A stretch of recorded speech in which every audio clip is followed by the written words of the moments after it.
តើបងប្អូនដឹងថានេះគឺជាកម្មវិធីអីអត់បងប្អូន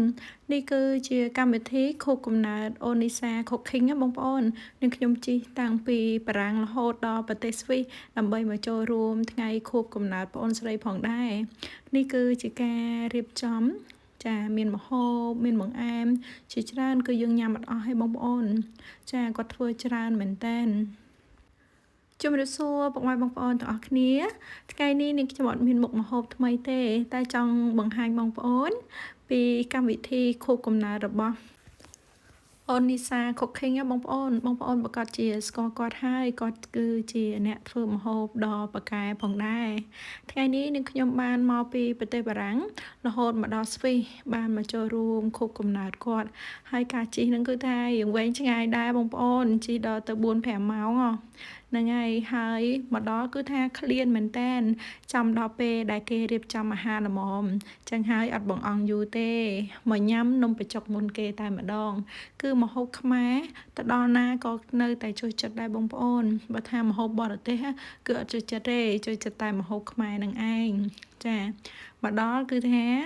ចូលចិត្តជាងគេគឺនំបញ្ចុកហើយមានម្ហូបដូចជាញាំមានដូចជាឡាបចាស្ល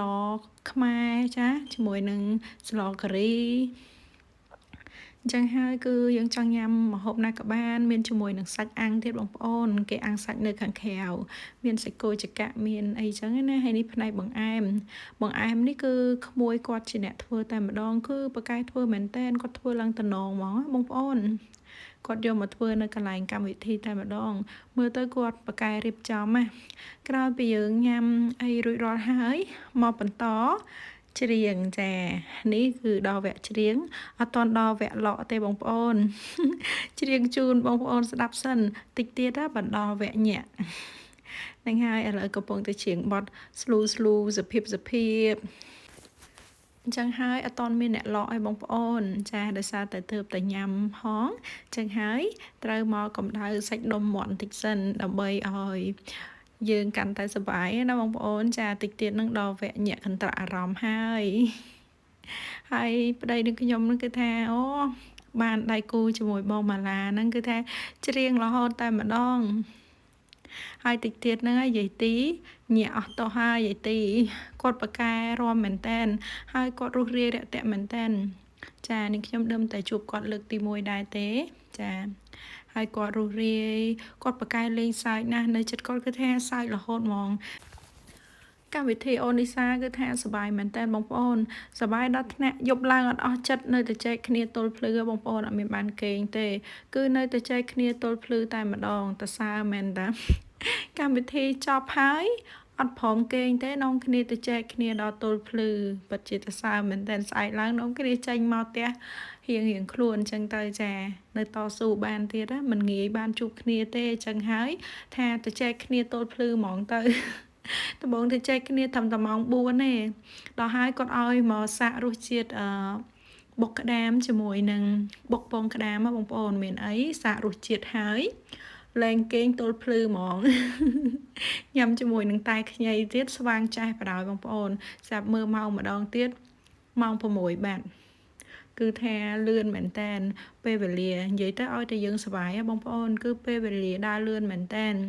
មកផ្លែតគឺយើងមកដល់ផ្ទះរៀងខ្លួនបាត់ហើយពេលវេលាសុបាយគឺលឿនមែនតែនហ្មងណាបងប្អូនចាហើយនឹងខ្ញុំរៀងកាត់វីដេអូរៀងក្រោយគេបន្តិចឲ្យបងប្អូនចាដោយសារតែរៀងរវល់ដែរចឹងហើយកាត់វីដេអូរៀងយឺតជាងគេបន្តិចចាហើយកម្មវិធីហ្នឹងតាំងពីថ្ងៃ29ណាបងប្អូនឥឡូវថ្ងៃ2ហើយទើបតែបានកាត់ទេហើយនីសាគាត់គម្រប់ខួបអាយុ30ឆ្នាំណាបងប្អូនចាគឺគាត់អាយុ30ឆ្នាំហើយសម្រាប់ម្ហូបវិញគឺថាបបោមែនតើបងប្អូនគាត់ធ្វើសិតតែឆ្នាំងធំមកពេលដែលយើងអស់ថែមរហូតតែម្ដងគឺអត់មានឲ្យខ្វះទេគឺសម្បូរមែនតើហើយសម្រាប់ផ្នែកសាច់អាំងវិញខ្ញុំអត់បានចេញក្រៅថតសោះចាសាច់អាំងក៏មានច្រើនមុខដែរមានតាំងពីសាច់ជ្រូកចាមានតាំងពីសាច់មាន់អាំងសាច់គោចកអាំងមានស្លាប់មាន់អាំងគឺមានច្រើនមុខប៉ុន្តែអត់បានថតទេបងប្អូនចាឡើងតែរវល់ថត តារាចម្រៀងហ៎ចា ឥឡូវដល់វគ្គអូនេសាណាគេឡើងច្រៀងហើយតែនឹងខ្ញុំអត់អាចដាក់សលេងបានទេបងប្អូនខ្លាចជាប់បញ្ហាហ៎ចឹងហើយគឺបានតែថតហើយអធិប្បាយតែប៉ុណ្ណោះចាហើយសំខាន់គឺថាសប្បាយរហូតដល់ដោះបិជើងអស់ហើយបងប្អូន តិចទៀតនឹងដោះបិជើងទាំងអស់គ្នាហើយដោយសារតែសប្បាយពេកដល់ពាក់បិជើងកែងទៅឈឺពិបាករំតិចទៀតនឹងបិជើងដោះគ្រប់គ្នាតែម្ដងចាលក់សប្បាយលក់បងប្អូនគឺសប្បាយមែនតែម្ដងហើយជាពិសេសបានយាយទីគូបកែលេងសើចមែនតែនហ្មងណាគាត់បកែលេងមែនតែនហើយរាំក៏ស្អាតច្រៀងក៏ព្រោះបើថានឹងខ្ញុំវិញរៀងអៀនទេអត់សូវហ៊ានចូលកាមេរ៉ាញឹកទេចាច្រៀងវិញក៏អត់សូវហ៊ានច្រៀងដែរ